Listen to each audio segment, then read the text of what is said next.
the chief product officer for NEOGOV. And you guys, again, service, different parts of the public sector, public safety part of the world, but it is fundamentally kind of an HR technology product. For the folks who don't really understand what a product person does at an HR technology company, what do they do? And you mentioned a second ago how it's evolving. What does that look like for kind of the layperson? Yeah, maybe let me back up first and talk about NEOGOV. Data has got to be at the core foundation of it. But one of the things that got me super excited and prepping for this with you is talking about how, because your core customer base is the public sector, you get to do more collaborative things with data that I can't think of any example, frankly, in the public or in the private sector of folks doing this. So can you talk about that at all? And maybe even the role that like artificial intelligence and AI plays as well? 100%. Yeah. First of all, I'm a data nerd, like a huge data nerd. I thought there was like a 50-50 shot you would show up today wearing a cape. I'm a little disappointed that you didn't, but I'll accept it nonetheless, Denise. I think it's so cool, the examples that you're using. And for those, hopefully they get to attend the Ignite conference if they haven't already. Tell me about this. So you mentioned, it's not AI coming for your jobs, but like, what are some of the ways, like, what are some of the use cases that NEOGOV can help? Yeah. Like for different organizations? Yeah.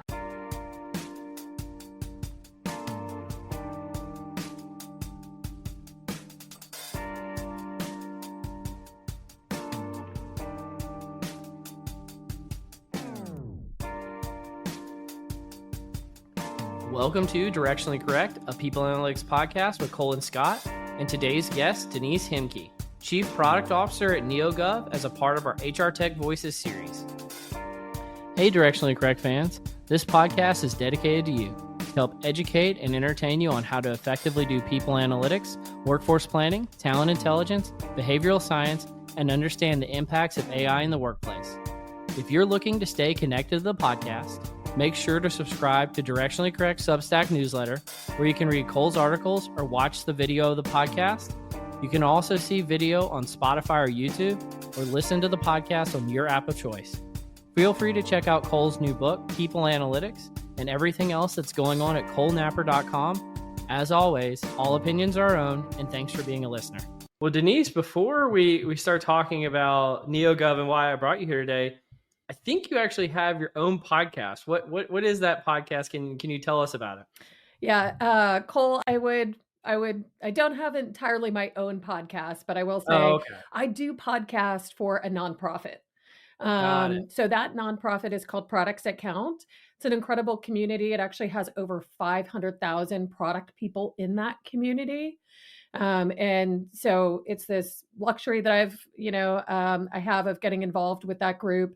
I've been doing their webinar series. I actually just did my last webinar for them Wednesday of this week. I've been doing it for almost 3 years. And then I've just recently moved into the podcasting side. So with that, what do I get to do? I get this luxury of connecting with a bunch of incredible product leaders, right? To meet with them, kind of understand what they're doing that's innovative, or even cover things like much softer skills. Hey, how should I think about promotability, for example, in the world of product management, and how might leaders, kind of be evaluating me against that? So a range of topics, which is really fun. And so I get to talk to them. And I like to say, for me, I kind of think it's three reasons why I do it. Number one is, I spent 12 years in engineering, and then I spent 12 years in product. And I made that shift into product at a small startup, right? And so at the time, like, I certainly took courses on product management to get some certifications and understand, how do I do the job? But I wasn't doing it in this big company, right? Where you had this framework of, oh, this is how you do product management.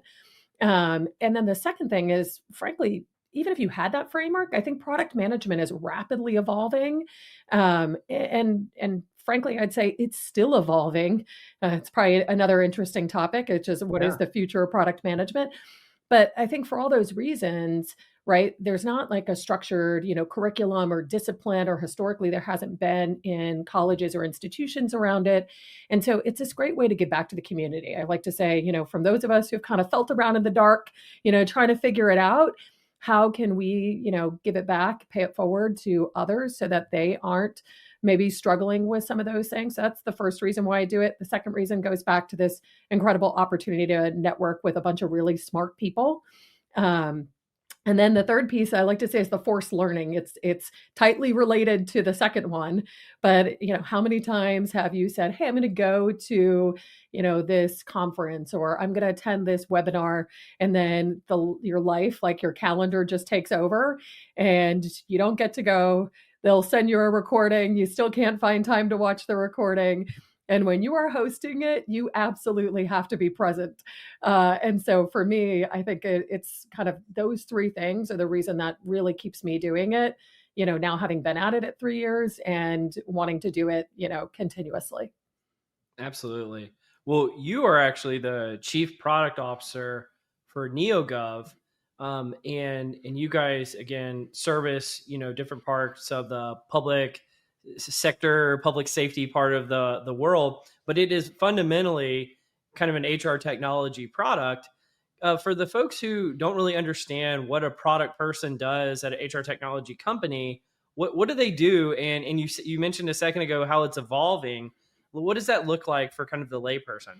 Yeah, maybe let me back up first and talk about NEOGOV, because sure. I think you've actually got it mostly right, but I think there's a nuance to our business.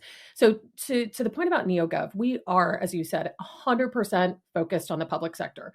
So we aren't a private a product that's been built for the public sector or private sector and then sort of been retrofit for public sector needs. And so that can be things like civil service rules, union requirements, right? Compliance with state and federal, mandates. And so our solution is really purpose built to make all of those things simpler, more transparent, and more efficient. So that's really what NEOGOV does. And let me give you two concrete examples. And I think this is where we'll get into the nuance of it. So great. The first piece is like a big portion of our portfolio is on what people would call hire to retire, right? So we do a very large portion of all state and local, government hiring. That starts with governmentjobs.com, goes all the way through payroll, right? Getting paid. And we say hire to retire, but I jokingly will say it's even past retirement because, nowhere do we working for private sector companies get to leave and then come back to our employer and say, "But I want benefits through you even after I've retired." In government, that's actually not true. They can come back into these counties, for example, and retirees can get benefits. So it's even past kind of the hire to retire journey.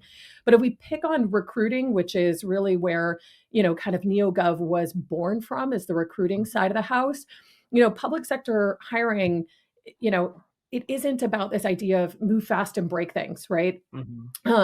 It is about fairness. It's about structure. It's about compliance, right? And so our applicant tracking system is really focused on merit-based hiring. We have things like PII blinding. We have veteran preference scoring. We have automated eligibility list. All of these are like very tailored for the government. And so it's all been purpose built from closely working with these government customers over many, many years. Frankly, 25 years. We're hitting our 25-year anniversary this year. So that's on the kind of human capital management side of the house. Then we have this other kind of side of our business, which is tightly related, right? Which is this focus on public safety. And when it comes to public safety, I like to say we are not just, a vendor that they work with. I like to, in many ways, I talk about us, as the operating system, the way they get work done. So our flagship product there is policy management. And if you can imagine a police officer, that needs to understand, hey, under what rules can I engage in a high-speed chase or not, right? And what needs to happen, right? All of those types of rules, these policies and procedures are in that policy product. And so whether it's policy management, whether it is their, field training, and this can be true for, not just police officers, but also for 911, as you can imagine, they get kind of on the job, in action training as they get into the role, or even accreditation and many, many others, right? We are really core to how they do their work. And so we are part of their operational tools. And these agencies will use both our human capital management suite and our PowerDMS suite really, again, on that hire to retire journey, and then in their everyday operations. So, but I would say ultimately, our goal is, again, stay laser focused on the public sector. We talk about our mission a lot, which is to serve the people who serve the people, right? The people who are taking care of our community. And so every single thing we do is really about saying, hey, this investment that we're going to make, this feature that we're going to build, how will that make the lives of these government workers better? I love that. Yeah. And just real quick, because I'm not sure if it's an acronym or not, what does DMS stand for? Document management system, which I think it was an acronym. And actually our flagship product Policy was known as PowerDMS, I think maybe originally before it was called Policy. Some of that certainly predates me, but that's I think where it was that was born from. But really our Policy product, yes, documents are in there. It can be documents beyond policies, right? It could be, hey, diagrams of a school, God forbid, officers have to be deployed to a school for some sort of emergency, or a fire has to be deployed, to a school system for some sort of emergency. So it can be a wider range of documents than policy, which is, I think, why really the original kind of name was a bit more broad. But as we've sort of built out that suite, we've gone with a very approach of really trying to be specific in how we name kind of each component of the PowerDMS suite. When I feel like to do what you all are doing, data has got to be at the core foundation of it. But one of the things that got me super excited in prepping for this with you is talking about how, because your core customer base is the public sector, you get to do more collaborative things with data that I can't think of any example, frankly, in the public or in the private sector of folks doing this. So can you talk about that at all? And maybe even the role that like artificial intelligence and AI plays as well? 100%. Yeah. I mean, first of all, I'm a data nerd, like a huge data nerd. I'm an analytics person, from when I was a developer to now. So, I have always, turned to data, and I think you nailed it, which is we had the opportunity to do things with data here that I have never had the opportunity to do in a past life. Like maybe I've been able to come close in some areas if I really squint my eyes. And I'll give you a quick example, and then I'll talk more deeply about something we're building with our early adopters right now that touches on this AI piece. So the quick example is benchmarks, right? There might be vendors out there today that say, hey, we offer benchmarks.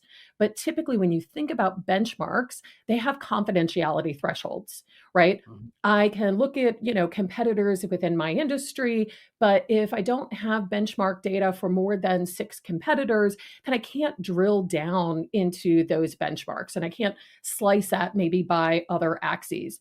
Well, our benchmarks, take our time to hire benchmark, is fundamentally different, right? You can look at the individual agencies that comprise that benchmark. So it's not just how does my time to hire metric compare to some group, right? It's how does my time to hire metric compare to these specific agencies? And that is, back to your point, because of this willingness to share data in a way that you just don't see in the private sector. And it's really this idea of like the rising tide raises all boats. And we're now taking that and we're leveraging that same type of willingness to share with AI. So I'll talk a little bit about this issue that's going on right now with what I would call low performing jobs in the government sector. So if you back up, from 2024 to 2025, right? The number of jobs open for the government are down by 12%. And that's no surprise, right? I mean, I'm sure you probably saw this too. There was sort of this post-COVID hiring bounce back in the private sector. And then, the private sector had the year of efficiency, as I like to call it, right? Where then everybody got really, really lean. And I think everybody has continued to kind of stay lean. Yeah. It was like, let's call it the years of efficiency. Right. The years of efficiency is, and maybe it'll just always be, how do we run more and more efficient? I mean, none of us has kind of a crystal ball, but, I think the government, that took a little bit longer to really kind of kick into place. And so now what's happening is the number of job openings is down by 12%. And yet at the same time, the number of job applications, right, has increased by 18%. And so if we look at that, and we break that down into quartiles, what we see is that, the top quartile actually has this increased number of applicants, a significant increase in the number of applicants. I think it's 73% year on year when we look at that. And then if I were to step down from there, the second quartile is like at 19, the third is at 13 or is at 7, and the bottom is only up 1%. So in the aggregate, you say, hey, there's less jobs, there's more candidates, right? This is a great time to be an employer. But back to the quartile, so when you look inside that data, what you actually see is there's these really low performing jobs where they're struggling, and they continue to struggle, right, to get qualified applicants into the role. And so that's a challenge. And when we look into that bottom quartile, the problem is there's only 2.4 eligible candidates on average for those low performing jobs. And so I always tell people, it's like, do you know any boiler operators? I don't. Do you know any traffic signal engineers? Better get a good training program. Right. I don't. Yeah. And I love that comment that you made, because there are, I think, are 3 things at play, things that we've already done to help this piece of AI, which I'll finally get to at some point. But I think the piece that you said about the training program, I actually think is a really important point to touch on. We have an incredible partner opportunity at work, and we spend a lot of time with them. And they have done actually a really great job, I think, spending a lot of time with states, for example, and 31 states have signed on to skills-based hiring. And so back to your point about a training program, right, is, hey, where can we start to look for alternative paths of making somebody a good qualified, applicant? And it doesn't necessarily always have to come in the form of a 2-year degree or a 4-year degree. And so I love that point that you made. Absolutely. Well, I want to dig into this a little bit deeper. So when we were prepping for this, you talked about this concept of a global library. Yeah. How does that relate to what we're talking about with data, and how does that kind of open new doors for the customers you serve? Yeah. So I'll finish this piece about, what we're doing, and I'll bring that to bear. So going back to like, what can we do? So states are embracing skills, and that's great. Then the second piece is really, if you look at jobs, what we have today inside of our product is something we call a 9-box, right? And we try to break down, conversion rates, things that frankly, a lot of people think about in terms of, marketing, but maybe think less about in terms of hiring. How do I look at, the views that somebody's getting and the applicants, and how do I look at the conversion rates? And where conversion rates are high, don't do anything, right? Like, you're doing great. You've got great high performing jobs. Frankly, don't even necessarily spend time pushing those jobs out to more job boards, right? It doesn't make sense. And from a unit economic sense, right, from a hiring perspective, you shouldn't. But for the cases where, you don't have high conversion rates, then make sure that you advertise if you're not getting enough views, so that you can get more eyeballs on the job. And so that's where we've leaned into partnerships. Like, we have a partnership with Job Target. They have a programmatic way that can really cost effectively, and using AI. So our partners are using AI too, to optimize where they're publishing those jobs. So that's one way that we're helping. But to your point about sort of this global library, and in this case, I'm really talking more about global data, is we have built, and it's with our early adopters right now, something that we call smart job recommendations, right? Which is to say, I'm going to use the data across all of our agencies, right, that are willing to participate in this program, and use that data to optimize or to make recommendations about how you might make your job more attractive. Because if it's not getting more eyeballs on it, and I need to drive the conversion rate, we're talking about a structural change to the job, right? Do I need to offer different benefits? Do I need to change the compensation? Do I need to change the years of experience or the education requirements? And so that's really important in the work that I mentioned before with opportunities at work, and kind of you rightfully picked at, right? Sort of lays the foundation for that. But with that recommendation, we can tell people, if you make these types of changes to the job, then you can anticipate seeing this many more candidates, right? We can give you that predictive intelligence because we're using data from other customers with like jobs to give you that insight. And that also then gives them assurance to say, making this change isn't going to be a problem because it has been successful for these other agencies as well. And so it's this social proof piece, which I think is also really valuable. Yeah, I mean, like people have to see it working somewhere else to feel the confidence that they can do it themselves. I think one of the things that, thinking back to kind of some of the things you said about like how this works with data, how it's going to work with AI. Tell me about the concept of super workers and how does that play a role in kind of the value proposition for public sector organizations? Yeah, I mean, I think, you probably know the name Josh Bersin. He's a leading HCM analyst. I'm sure everybody, who's listening to your podcast is probably, steeped in a lot of names like that. But, he coined this term, the super worker, right? Which basically said that, AI is going to supercharge people with skills. And for my own keynote for our Ignite conference, our customer conference, which is actually kicking off. This will, I think by the time this airs, it will have happened, but it's kicking off next week in Las Vegas. I'm going to be a super worker, right? My keynote, I have an 8-year-old daughter and she loves these graphic novels. And I wish that I was, some amazing illustrator. I am not. I have no skills in this department. I'm terrible. If you ask me to draw something, it's pretty bad. But, I sat down with ChatGPT, one Friday night and I said, hey, let's build, this super worker. And so I built this whole presentation like a graphic novel. And I did that, just me, this non-skilled illustrator.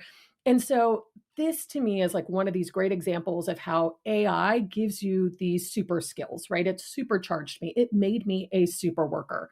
And so I take that back to government employees because I think there's this concern, right? Or this myth that folks have, which is, wow, AI is coming for our jobs, right? All of our jobs are going to go away. And I think the reality of it is we need to keep the human in the loop, especially when it comes to things like human capital management and when it comes to, public safety, right? We're talking police and fire, very physical jobs. We're not coming for people's jobs. We're giving them AI tools to make them super workers. So I like to think about it as we're putting a cape on these individuals and making them all kind of superheroes, hence, bringing it back to the graphic novel. That's where my inspiration came from, was, putting that cape on these public sector workers. And so I'll be talking about AI, like that example we just talked about, in terms of the low performing jobs. And there's other AI products that we have that are in market today that our customers are using incredibly successfully. And then I'll also be talking about some of the things that are on the horizon, which are going to make them, even more of a super worker. I thought there was like a 50-50 shot you would show up today wearing a cape. I'm a little disappointed that you didn't, but I'll accept it nonetheless, Denise. I think it's so cool, the examples that you're using. And for those, hopefully they get to attend the Ignite conference if they haven't already. Tell me about this. So you mentioned, it's not AI coming for your jobs, but like, what are some of the ways, like what are some of the use cases that NEOGOV can help? Yeah. Like for different organizations? Yeah. So let me start on the public safety side. So we talked a little bit about policy, right? An officer or a 911, agent needs to be able to understand when they're taking that call in the moment, right? What is the policy? What is the procedure that they need to follow? And so I think one of the best examples that I can give you on this, so the product that I'm going to talk about is a product that we call Recall. And one of the best examples is with one of our customers, Cincinnati ECC. So Emergency Communication Center, again, 911. Mm-hmm. So they were struggling, I think, with some familiar challenges that we've heard, which is, these policies get pushed out, people read them, right? People sign them. And let's be honest, we don't always internalize them, right? I like to, use the analogy of, an employee handbook. When you've signed an employee handbook, do you remember what's in that employee handbook? Do you remember all of it? Probably not. I mean, that's under the assumption I even read it. But yeah. Right. And I think, these individuals in public safety certainly take it a little more seriously than maybe you or I do, reading the employee handbook. But nevertheless, I mean, these are long documents if you look at them in aggregate, right? And the challenge is for things that occur often, sure, they probably remember them. They're always top of mind. But what about for those things that maybe occur less frequently? And so what recall does is it does something we call time-based repetition learning. So I'm going to rewind us all back to our college days. Those flashcards that you would make, when you're studying for a test. And if you got it, right, you'd stick it in one pile. You got it wrong, you stick it in another pile. And, you kept taking the wrong pile again and again until you got it all right. And of course, periodically, you'd roll back into the ones you got right just to make sure you still remember those too.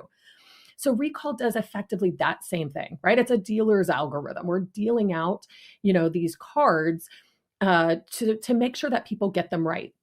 We're supercharging that with AI because we're saying, hey, you person who's responsible for training, you don't manually need to create these cards. I mean, I don't know about you, but that was like hours of time I felt like writing out cards. And even the digital version of creating test questions would still take a long time. And so these agencies are doing this in a digital way. They take a policy and they highlight it and they say, hey, make me cards from this. Right. And so the AI can automatically create these cards to test policy understanding, which is great because if they find, hey, this is a pocket or an area where we need to increase employee knowledge, then they can be very targeted. Right. And they can also have these like broad-based approaches too. And I think the best part about that is that allows them to do this at scale. So we've seen agencies creating over 600 cards on these standard operating processes and procedures.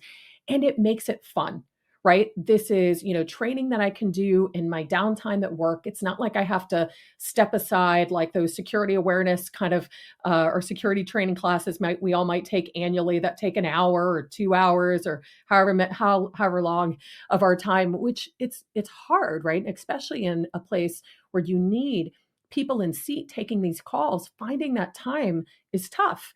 And so taking these cards in a fun way allows them to drive up that compliance.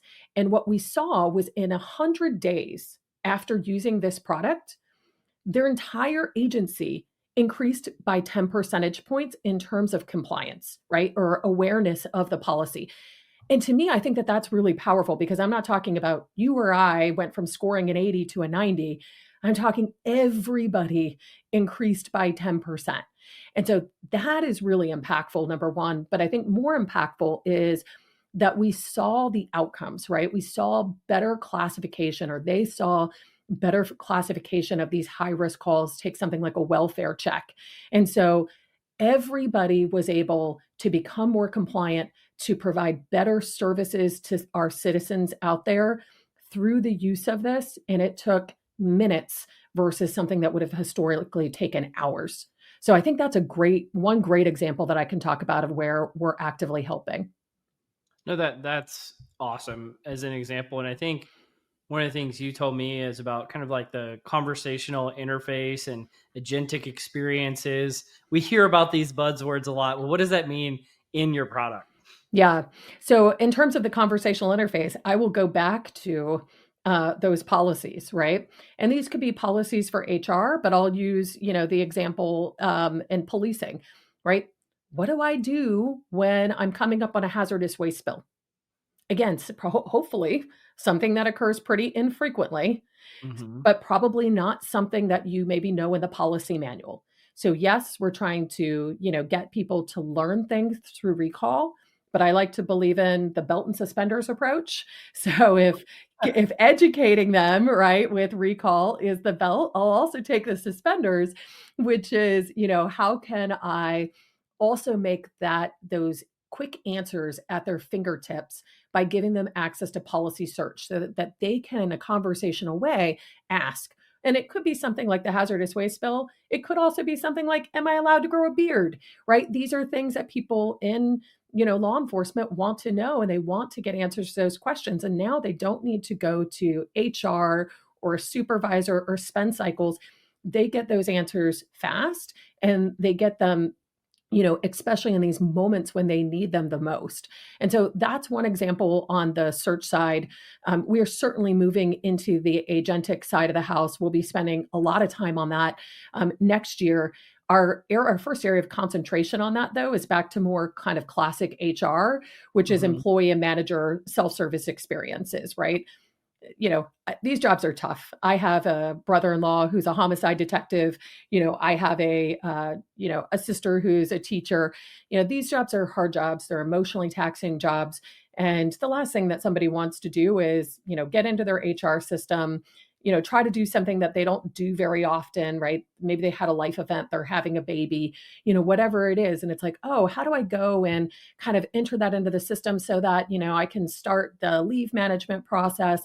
And if it's something I do infrequently, why not, right? Just use an agent to start to kick off those processes for them so that they don't have to navigate around. And I really think, to me, yes, we can talk about saving minutes or shaving minutes here and there, but I think the value back on this one is back to HR case deflection, right? HR doesn't have to kind of field these types of questions, and employee satisfaction, right? I mean, we all have these amazing, where is my phone? I like to say these like supercomputers in our pocket that we've all grown up on, or, maybe not grown up on in my case, but, the newer generation is growing up on them. And so they've grown, they expect these experiences. Now they're getting used to experiences like ChatGPT. And so we can't have them then turn around and come into, their tools where they're expected to get work done for their job and not be able to provide them that same level of quality experience. And so I think that employee satisfaction piece, and how do we then, retain these employees, that's where actually this agentic piece, I think, is really going to help. Well, earlier you mentioned that one of the biggest challenges in hiring in the public sector is sometimes like there might even be like 1 or 0 applicants for a job. What does the public sector do differently, and how do you guys enable that to deal with that challenge? Yeah. So it is one of the places, again, I think where we have today is to say, how can you advertise more, right? To get more eyeballs on it. The second piece is, how can we guide you in terms of the structural changes that you can make to the job? But the third piece that that we'll be starting to address, and we're starting to work on now, is to say, how do we open the aperture for the candidate? Right. It's back to this skills thing that we touched on before. And, you're quite the skills expert. So I'd love to hear your take on some of these things too. But as a candidate coming in, there are skills of one job that are applicable to another job. And so if I just look at job title matching, right, then I may not recommend jobs to you because they don't match the job title of a job that you've previously held or you currently hold. But if I actually start to look at the skills that you have earned, through these experiences that you've had, then we can open the aperture to say, well, what of those skills you have, how do those align to a broader set of jobs? And so I think that that's one of the last pieces. I won't say it's the last piece, because I'm sure there will be a lot more that we need to do in this vein. But to really start to open the aperture for the candidate on jobs that they would have previously maybe not considered, but that they have the skills to do. Well, skills adjacencies are so important. And you mentioned like opportunity at work earlier. Some of my prior colleagues now work there. So it's a great organization. I'm also thinking about, you mentioned earlier, the governmentjobboards.com. And this concept, like, I just love the example you used earlier, interagency benchmarking, where you can actually benchmark to an organization rather than a collection of nameless groups. Yep. But I think you can probably do the same thing with interagency sharing of job applicants, right? Yeah. And we actually do this today. So governmentjobs.com today, if you come in and let's say you apply for a job, and I live in Nevada, when I say, hey, I want to apply for a job with with Novato, then there's an opportunity as an applicant to check the box and say, I'm willing to share my profile. And again, this goes back to exactly the point you're highlighting, which is this willingness to share data. And so using our Attract product, our candidate relationship management product, you can also look across any of these applicants that have said they are willing to share their profile. And so that is, again, the other way that we can, from the agency side of the house, look at this broader candidate pool and make sure that we're not missing out on qualified people. And so we're really trying to attack this problem on multiple fronts. It's back to us being really deeply committed to our mission about we serve the people that serve the people. We believe it's really important to get these people in seat, for these communities because they're holding critical roles. And, we owe it to them as a company to try to unlock this issue, that they have, which is how do they get the right people into these lowest quartile jobs? Finding a great career has always been a challenge. But today, with the massive changes underway in just about every sector of the economy, in just about every country in the world, finding a great new career is even more challenging. And if you're a student, recent graduate, or someone else early in their career, it's even harder for you because you just don't have the experience that those who might be 10, 20, 30 years older than you have. The answer? The podcast, From Dorms to Desks, a podcast by College Recruiter job search site, where every week we take a deep dive into a topic specifically of interest to candidates who are early in their careers and looking for a great part-time, seasonal, internship, or other entry-level job. Absolutely. Well, I think we may have kind of glossed over it earlier talking about NEOGOV, but you being the chief product officer there, background in engineering, now a background in product.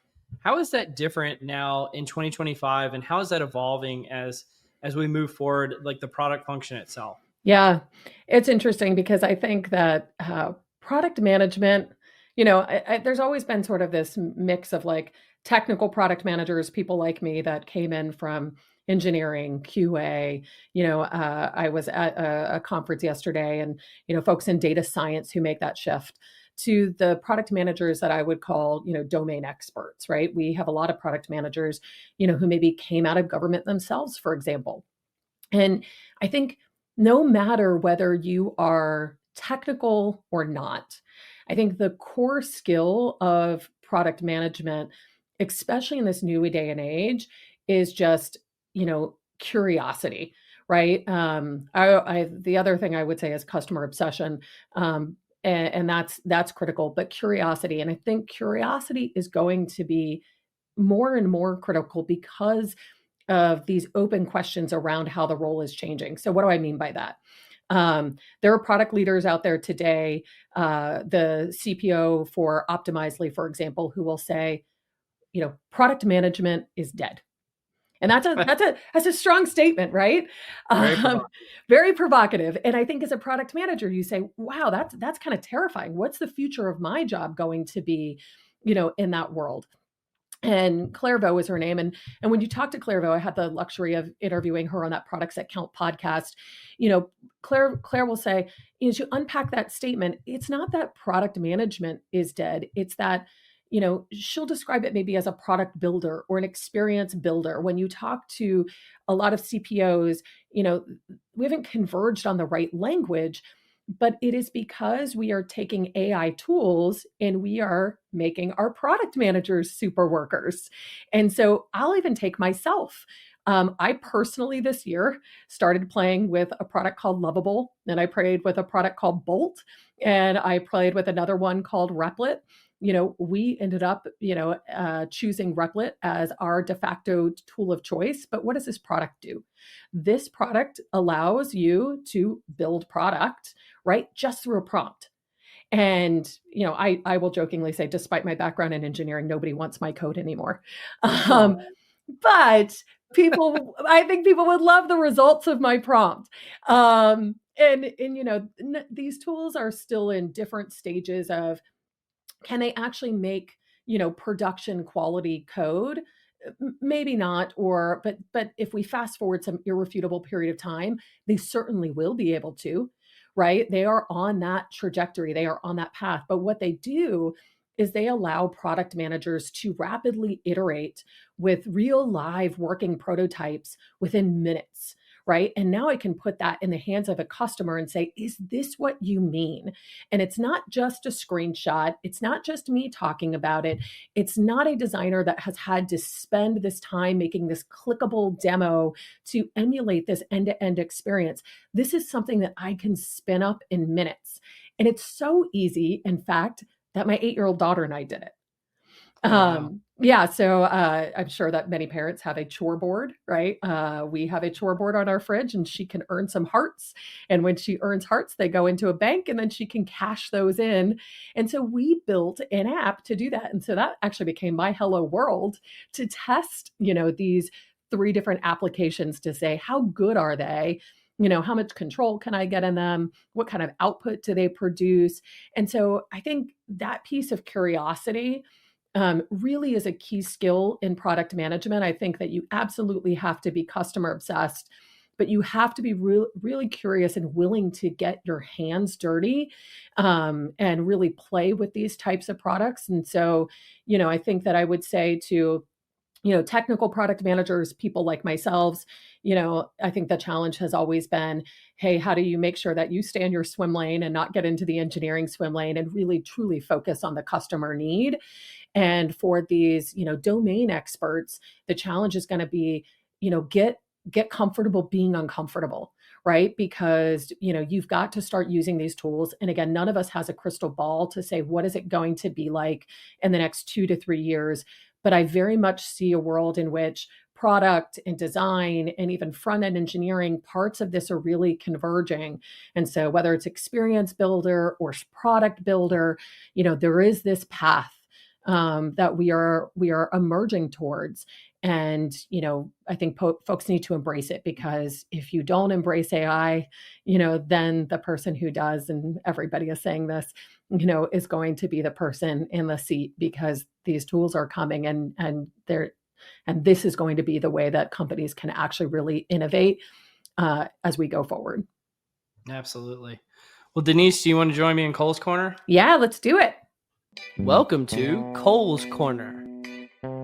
Let's do some Cole's Corner. So I hear you're a Floridian at heart. I am. But you now live in Northern California in wine country.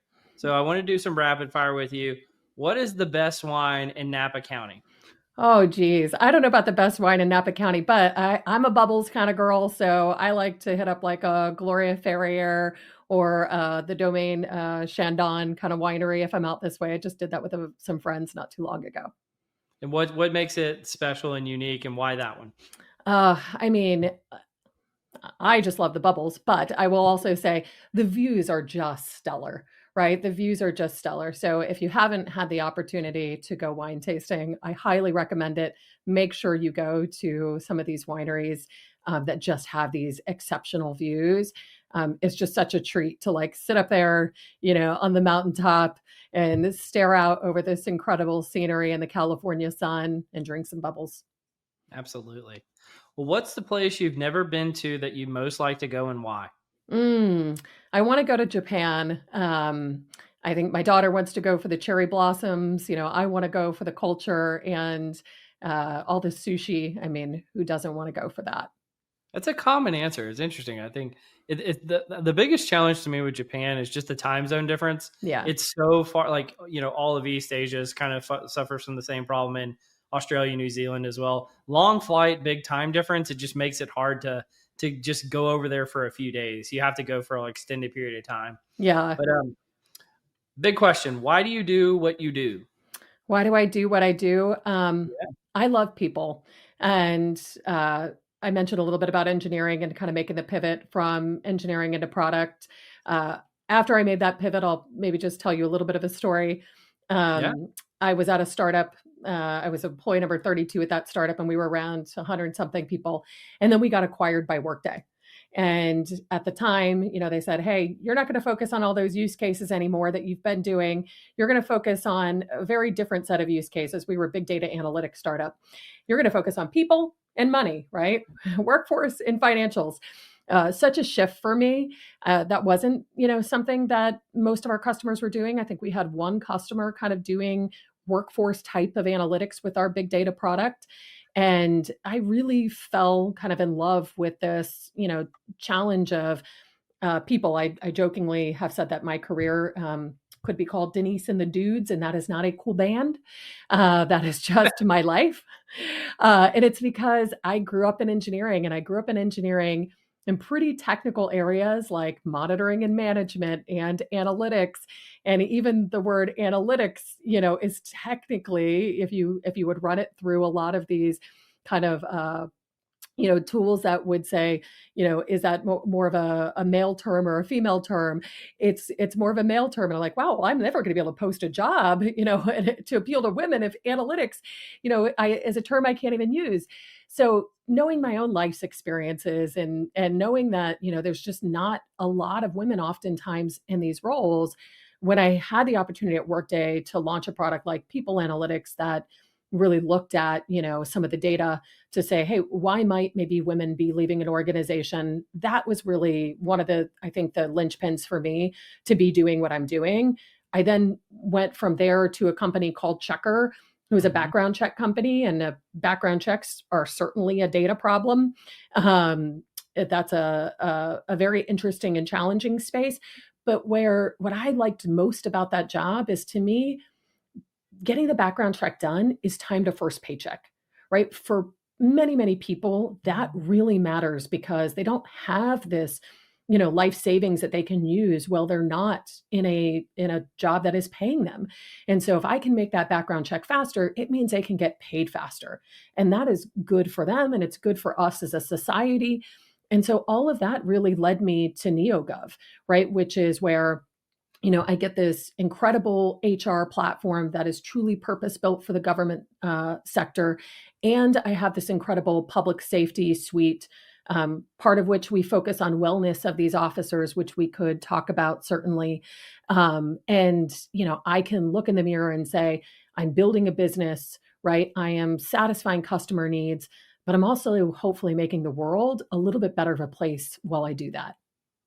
Well, you brought it up. Talk about the wellness needs and why is that a passion area for you? Yeah. So I have a brother-in-law who is a homicide detective. And so I personally know how this weighs on these officers, right? And, if you look at public safety agencies, things like suicide, which is horrible to think about, but that impacts them. And it impacts them because this job does weigh on them.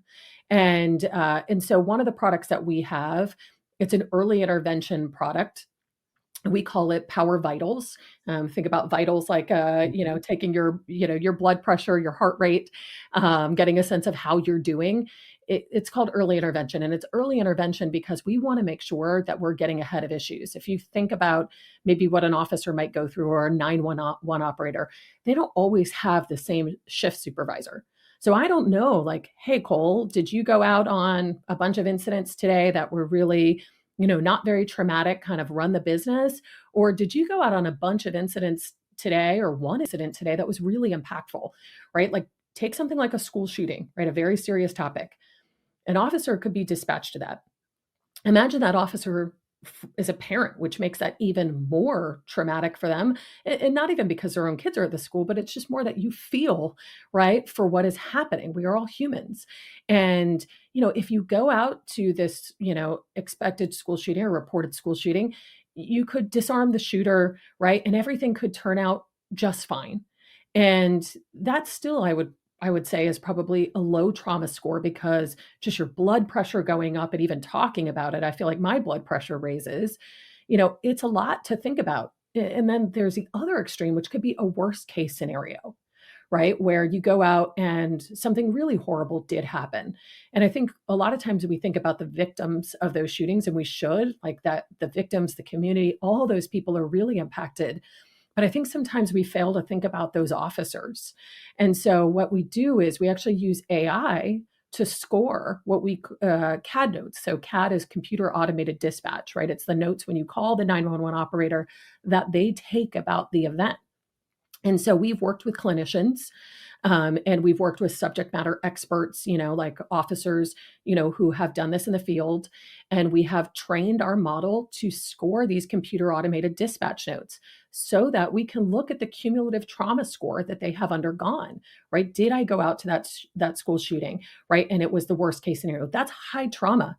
And so in those scenarios, we need to make sure that those officers are getting the help that they need. So a lot of early intervention systems are these kind of gotcha systems like, oh, bad cop, don't do that, right? Our system takes a very fundamentally different approach. We really focus on officer, or I would say first responder wellness, to make sure that, we understand when things are happening and to help them make sure that they have what they need, for their own personal wellness and the wellness of the people around them. And we couple that with a product that we call Line, where not just they, but also their family members can get access as well in an anonymized way to get access to resources, to be able to tap into, peers that can help consult them, that type of thing.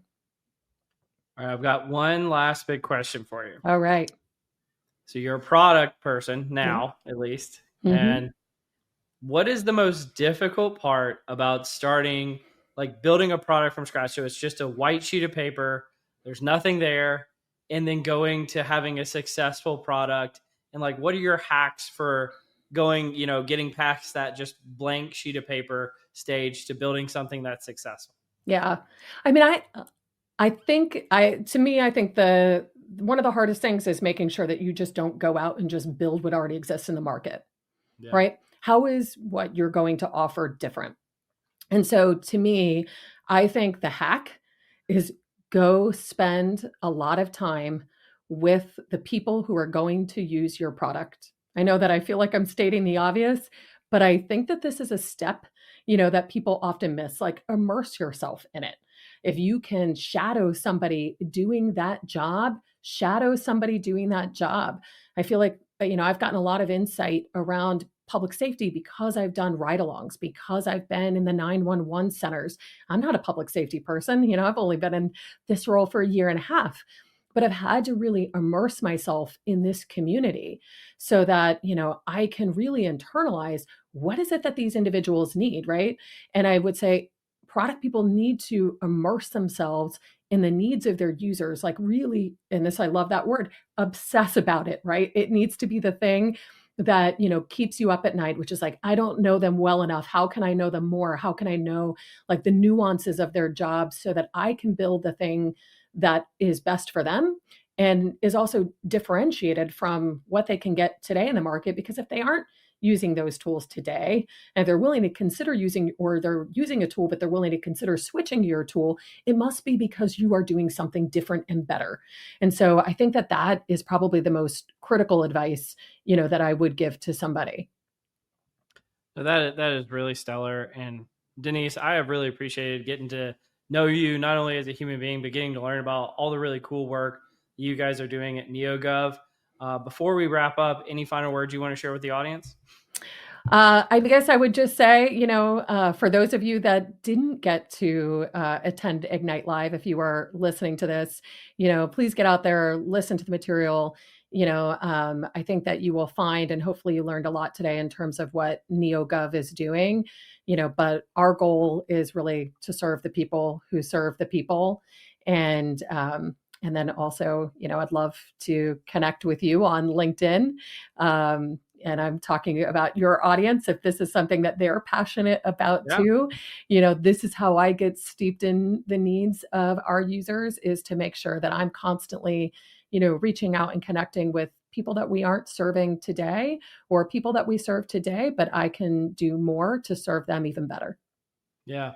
Please reach out to NEOGOV, learn about what they're doing, reach out to Denise. I hear there's a great graphic novel floating around. Maybe it's out there for sale. Who knows? But this has been a fantastic podcast. Thanks so much for joining, Denise. So you've been listening to Directionally Correct, a People Analytics podcast with Cole and Scott, and today's guest, Denise Hemke, Chief Product Officer at NEOGOV, as a part of our HR Tech Voices series. Thanks for joining me. Thanks, Cole.